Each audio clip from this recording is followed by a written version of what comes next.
They're tracking the sharks. They're putting 5G microchips in the sharks. Okay, maybe not 5G microchips, but they are tagging the sharks with wearables to surveil their activities when they go to the White Shark Café.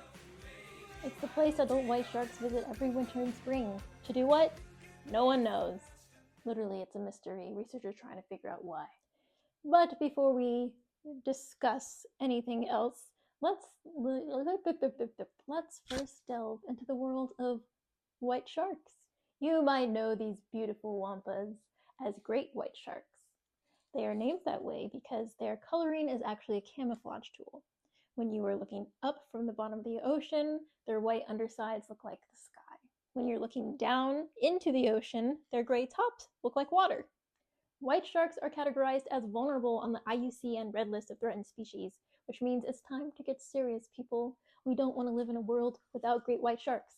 They're the largest in their family of mackerel sharks, and they are the largest predatory fish. The babies are known as pups and are very rare to witness, and when they're born, they're 3 to 4 feet long. Eventually, they grow up into an adult white shark, which are usually 20 feet long, which is the size of 2 cars parked bumper to bumper, or the height of a giraffe. They live to be 30 to 70 years old. They're migratory, so they're always swimming around. But according to the Monterey Bay Aquarium, white sharks typically swim in continental shelf waters, which is the part of the continent that's submerged in water, and open waters of temperate seas and oceans, either on the surface or at depths of 4,200 feet.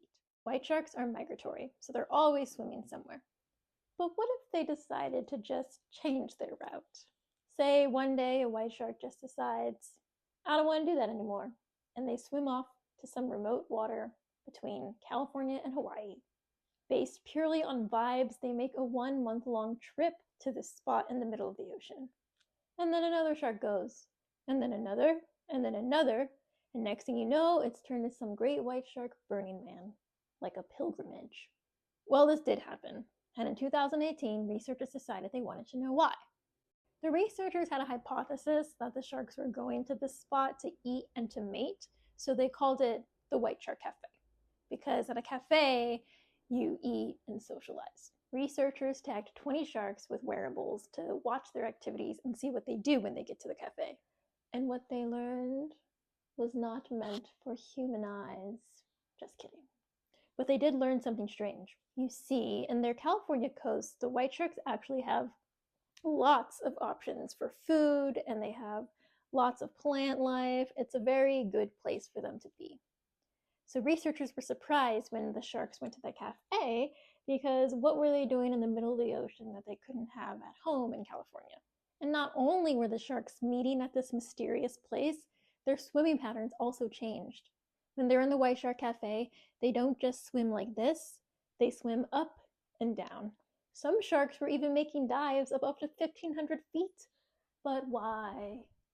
Barbara Block from Stanford University's Hopkins Marine Station, who actually named the White Shark Café, states there was a high diversity of deep-sea fish and squids, over 100 species, which, in combination with observations made by the ROV and DNA sequencing, demonstrate a viable food source to support large pelagic organisms, such as sharks and tunas. So it was basically a buffet at the White Shark Café. This month-long journey into seemingly the middle of nowhere was actually a pilgrimage to a place teeming with lots of fauna and flora and more food varieties for the shark. They're essentially just breaking up the monotony of what they eat at home. That's the hypothesis, at least. That's also the guess for why the shark swimming patterns changed. Researchers think that the dives they were making that were really deep into the ocean were probably to mimic some other food down there. So there you have it, the White Shark Café. Is it a mystery, or is it just the equivalent of... Is it a mystery, or is it just the equivalent of eating food out because you don't want to eat the groceries you bought at home? You won't get off. And that's what I have to say on the White Shark Café. Bye.